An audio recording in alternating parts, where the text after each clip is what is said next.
nílé lóko lájò lẹ́yìn òdì gbogbo yín káàbọ̀ sí orí ìkànnì Yusufullahi. Mo kí yín pé ẹ káàárọ̀, ẹ káàsán, ẹ káalẹ́ ní ibi gbogbo tẹ́ bá tẹ́ láǹfààní láti máa wo ìkànnì Yusufullahi. Àjíjẹ ara yóò máa jẹun, Ọlọ́run ní fẹ́ ṣẹ̀ṣẹ̀ gbogbo wa.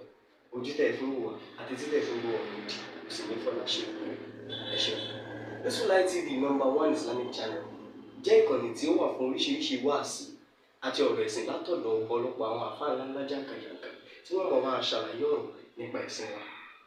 Ní báyìí, ẹ bá mi subscribe sórí Yusufullahi TV kí ẹ lè máa jẹ ọ̀pọ̀lọpọ̀ gbádùn àwọn fídíò táwọn fi síbẹ̀ lónìí ọ̀rọ̀.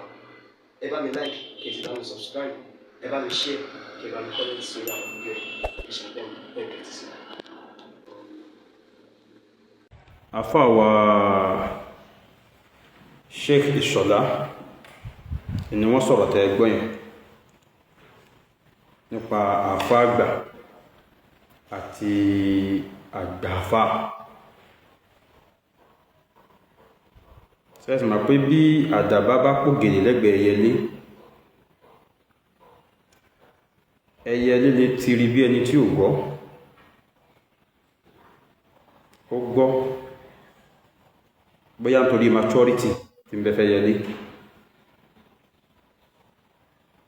Màá kàn gba Sheikh Ìṣọ̀lá nímọ̀ràn pé kí wọ́n bọ́lẹ̀ ń bi pattern wà sí wọn yẹn. Ẹ máa sọ̀rọ̀ tí ó ṣàwùjọ láǹfààní yàtọ̀ sí àwọn àgbékalẹ̀ yìí. Ìdí ni pé ṣe rí mọ pàtàkì ìdílé tọ́lọ́run ti ní kẹ́ jáde. Ìdílé yẹn pàtàkì gan. Gbogbo ẹ̀yin tẹ́ bá wá láti bẹ̀ èèyàn pàtàkì ni yín. A kì í fẹ́ sẹ̀yìn àfi tó bá dáwọn ààyè kan, bóyá ń kọlu Ọlọ́run, ń kọlu Ànábì sallallahu alaihi wasallam, àbí ń ṣìyàn lọ́nà. Gẹ́gẹ́ bí ọ̀kan tó wáyé ń jò ní pé kéèyàn àwọn èèyàn lọ máa fi ògùn fẹ́ àwọn ọmọ olówó, kán sọ wọ́n di dìdìrìn àbí kán sọ wọ́n di wèrè, wọ́n máa tọ́jú wọn. Gbogbo ọ̀rọ̀ bẹ́ẹ̀ ìbẹ̀sìn ló kọjẹ́ ni ló jẹ́ aṣọ sí. Tí ò bá rí bẹ́ẹ̀, ẹ wá dúró wá sí tẹ́ǹsì káàkiri àgbáyé. Nígbà tí kankan bá ti takò tọ́lọ́run, bí yẹn bá sọ̀rọ̀ mẹ́wàá tí wọ́n á ní ẹyọ kan yìí ẹ̀sìn tún ṣe, fún tọ̀hún gbà kó tún ṣe kàì. Irú àwọn ọ̀rọ̀ yìí dárúkọ èèyàn bí lóòótọ́, ṣùgbọ́n a máa bí ẹ tafà sí. Ẹ má wá máa tafà ọ̀rọ̀ lóra yín mọ́. Ẹ má tafà ọ̀rọ̀ lóra yín mọ́. Alápọ̀nlé ni yín o. Alápọ̀nlé ni yín o. Ọlọ́run ní fásọ yín yá o.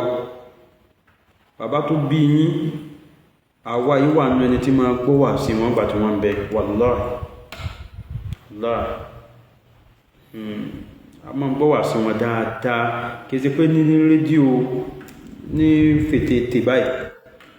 Kò wá síbi tá ti ní wà sí nígboro lọrin táà ní lọ jókòó ń bẹ. Aṣàǹfààní lára wọn, aṣàǹfààní nínú wà sí wọn. Bàbá yóò wá ní sí wà sí kankan máa lo ayé Al-Qur'ani àbí ká máa lo hadith.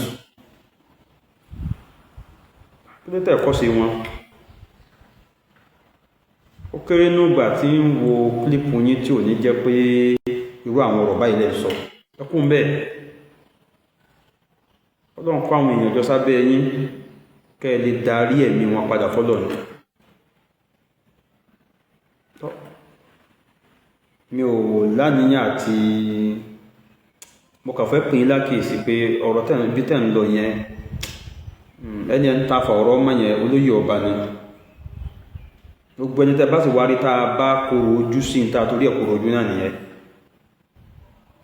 Ẹni tó máa alájá tí ń na ajá, ajá kọ́ ló fẹ́ náà, tó bá rí alájá náà yóò nà pọ̀ máa jẹ́.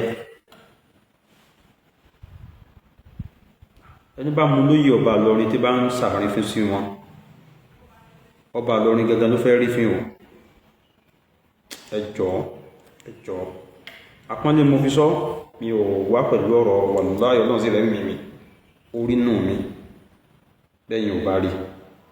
Ọlọ́run ní fásọ yín yá o bí yóò ṣe jẹ́ nìyẹn.